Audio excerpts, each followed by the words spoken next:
Good afternoon, friends. Today I should discuss the remaining part of the steering mechanism. That is, we have discussed about up to the steering gear, steering system, the steering linkages, and how does the steering operates. Today we should discuss about the gearbox, the steering gearbox, which is a very important component of the steering system. We should discuss now the steering gearbox and how does the steering gearbox operates, or what is the mechanism of the steering gearbox. But first, to go for the steering gearbox, we have to know what is steering ratio. Basically, we have to know what is steering ratio. The steering ratio refers the ratio between the turn of the steering wheel. Steering ratio refers to the ratio between the turn of the steering wheel in degree and the turn of the wheel in degree. That means it is a ratio between the turn of the, it is a ratio, basically it is a ratio between the turn of the steering wheel, turn of steering wheel by the turn of the wheel, by the turn of the wheel or tire. So if I give an example of if we put an example, suppose one complete turn of the steering wheel, that is equals to 360 degree. That is one complete turn of the steering wheel, that is equals to 360 degree. So now causes a wheel to turn 24 degree, causes a wheel to turn to 24 degree. So that is one complete turn of a steering wheel causes a turn of the wheel through 24 degree. Then the steering ratio will become 360 degree by 24, that is equals to 15:1. So this is the first thing we must know about the steering gearbox, what is basically called as a steering ratio. There are various types of steering mechanisms are there.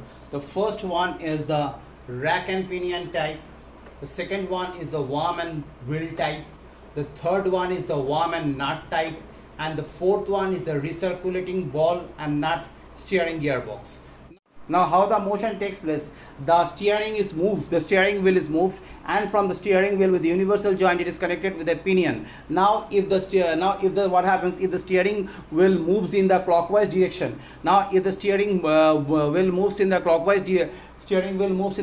direction, what will happen? So, as the steering wheel moves in the clockwise direction, the pinion will also move in the clockwise direction, causing the rack to move in the rightwards direction. In the rightwards direction, it will cause the stab axle to move in this way. And what happens? The stab will move in this. The stab axle will move in this way, and the car will take a turn like this. Now the car will take a turn like this. That is, the car will take a turn from this direction. The car will take a leftward turn.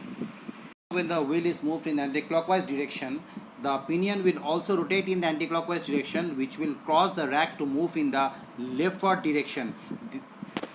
Now, as the rack moves in the leftward direction, the transferred with the help of the tie rod. The motion is transferred with the help of the tie rod to the wishbone arm, and to the tie rod with the help of the wishbone arm to the stab axle. Now, with the help of the ball joints. Now, what happens? Now the car moves to this now rightward direction. Now, and from this direction, from the direction perpendicular to the board, it will take the car will move in the rightward direction. So this is the most commonly used steering rack and pinion steering system used in gearbox. And figure shows a simplified diagram of worm and worm wheel.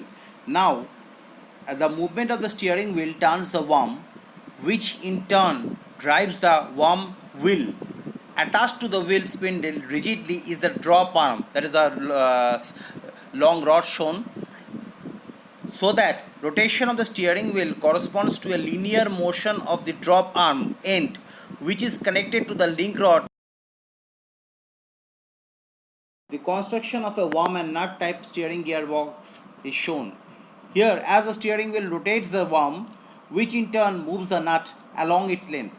This causes the drop arm end to move linearly, further moving the link rod and thus the steering wheels. The figure shows a schematic diagram of a recirculating ball type steering gear. Now, a nut is mounted on the worm with two sets of balls in the grooves of the worm in between the nut and the worm. The ball reduces the friction during the movement of the nut of the worm. The nut has a number of teeth on the outside which mesh with the teeth on a worm wheel sector, on which is further mounted the drop arm which steers the rod wheels through the link and the steering arms.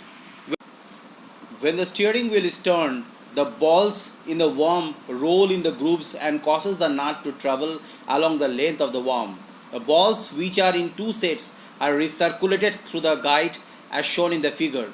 The movement of the nut causes the wheel sector to turn at an angle and acute the link rod through the drop arm, resulting in the desired steering of the wheels. The end play of the worm can be adjusted by means of the adjuster nut provided. To compensate for wear of the teeth on the nut and the worm, the two have to be brought nearer bodily.